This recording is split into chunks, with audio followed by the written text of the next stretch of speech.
Well, it's becoming a little bit Disneyland for my taste, but we're staying in a really nice place, mainly with Japanese, on the edge of the area. So we come down and we're eating there tonight, and we're looking in the antique sections down in Shimonzen and things like that. But the actual main drag is becoming a little bit too touristy for us. I mean, places like Naoshima, the island, it was a fishing village.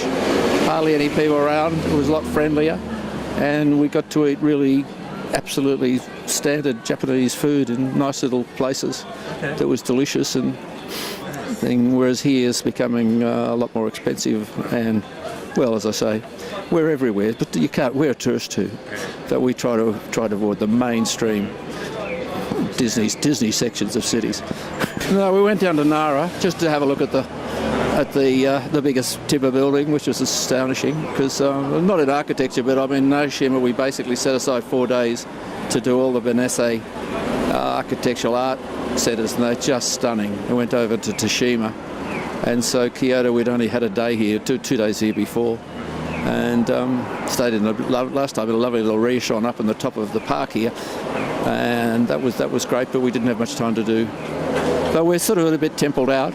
So we're really now, and we found things like Nishiki Market and things like that. My wife's an inveterate researcher of shopping, and the park, the huge flea market in the temple complex. Don't ask me the names, I don't learn them all. Sounds like today.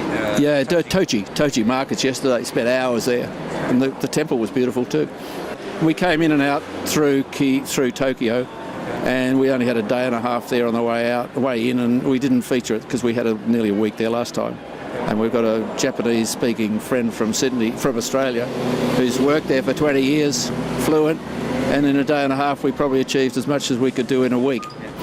Because she knew where she was going and how to, Yeah. Well, I mean, it's twice. In fact, the first time was just because we could get a week stopover, and she had a lovely big apartment in Muruguru.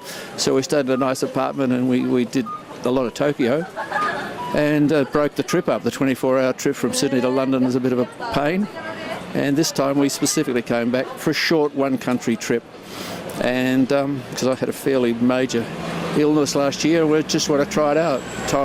We have been away for 3 months at a time, but yeah, no, it's a fascinating culture.